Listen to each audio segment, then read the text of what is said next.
ಬರಲ್ಲ. ಇಲ್ಲಿ ಬನ್ನಿ. ಹೊಡಿಯಪ್ಪ ದಣಿ ಹೊಡೀರಿ.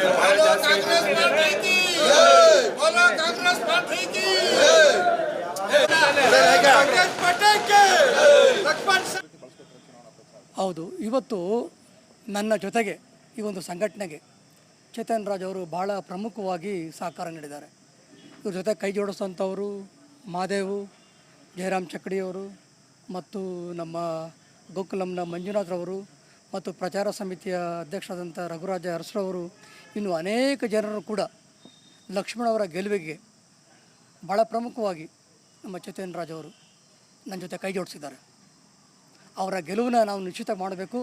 ಮತ್ತು ಇವತ್ತು ಬರೀ ಸಭೆ ಸೇರಿಸಿ ಮಾತಾಡೋದಷ್ಟೇ ಅಲ್ಲ, ನಾವೆಲ್ಲರೂ ಕೂಡ ಪ್ರತಿ ಮನೆಗೂ ಹೋಗ್ಬಿಟ್ಟು ಕಾಂಗ್ರೆಸ್ ಸರ್ಕಾರದ ಏನು ಗ್ಯಾರಂಟಿ ಕಾರ್ಯಕ್ರಮಗಳಿದಾವೋ ಅವೆಲ್ಲವನ್ನೂ ಕೂಡ ನಾವು ಅವ್ರಿಗೆ ತಲುಪಿಸಿ, ನಿಮಗೆ ಮನೆಗೆ ಬರ್ತಾ ಇಲ್ವಾ ಯಾವ ಗ್ಯಾರಂಟಿ ಅಂತೇಳಿ ಆ ಗ್ಯಾರಂಟಿಗೆ ನಾವು ಜವಾಬ್ದಾರ ಆಗ್ತೀವಿ.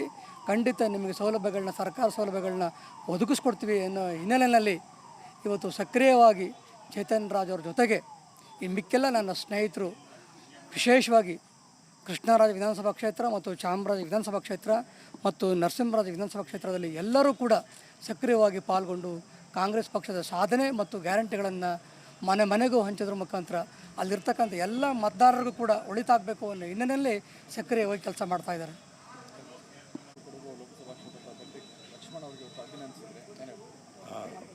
ಈ ದಿನ ಲಕ್ಷ್ಮಣ್ ಸಾಹೇಬರು ಮೈಸೂರು ಕೊಡಗು ಲೋಕಸಭಾ ಅಭ್ಯರ್ಥಿಯಾಗಿ ಆಯ್ಕೆ ಆಗಿದ್ದರಿಂದ ನಮ್ಮ ಎಲ್ಲ ಯುವಕರು ಎಲ್ಲರೂ ಒಂದು ಅಭಿನಂದನೆ ಮಾಡೋಣ. ಹಾಗೆ ಅವ್ರನ್ನ ಜಯಶಾಲಿಯಾಗಿ ಒಂದು ರಣತಂತ್ರ ರೂಪಿಸೋಣ. ಪ್ರಜಾಪ್ರಭುತ್ವದಲ್ಲಿ ಪ್ರಜೆಗೆ ಗೆಲುವಾಗಬೇಕು ಅಂತ ಎಲ್ಲ ಯುವ ಸಮ್ಮುಖ ಒಂದು ಸಭೆ ನಮ್ಮ ಈಶ್ವರ್ ಚಕ್ರಣ್ಣ ನಾಯಕತ್ವದಲ್ಲಿ ಒಂದು ಸಭೆ ಮಾಡೋಣ ಅಂತ ಒಂದು ನಿಶ್ಚಯಿಸಿ ಒಂದು ಸಭೆ ಮಾಡಿದ್ವಿ. ಎಲ್ಲ ಮುಂಬರೋ ದಿನಗಳಲ್ಲಿ ಮನೆ ಕಾಂಗ್ರೆಸ್ ಅಂತ ಒಂದು ಕೆಲವು ರಣತಂತ್ರ ರೂಪಿಸಿ ಅವ್ರನ್ನ ವಿಜಯಶಾಲಿಯಾಗಿ ಮಾಡಬೇಕು ಅಂತ ಕಾರ್ಯತಂತ್ರ ರೂಪಿಸಿದ್ದೀವಿ.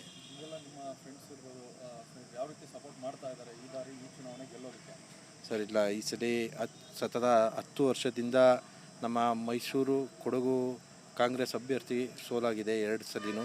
ಈ 3ನೇ ಸಲ ಗೆಲ್ಲೇಬೇಕು ಅಂತ ಗೆಲುವಿನ ರಣತಂತ್ರ ರೂಪಿಸಿ ಎಲ್ಲ ಯುವಕರು, ಯುವ ಪಡೆ ಜೊತೆ ಕೈ ಜೋಡಿಸಿ ಎಲ್ಲರೂ ವಿಜಯಶಾಲಿಯಾಗಿ ಮಾಡಬೇಕು ಅಂತ ತೀರ್ಮಾನಿಸಿದ್ದೀವಿ.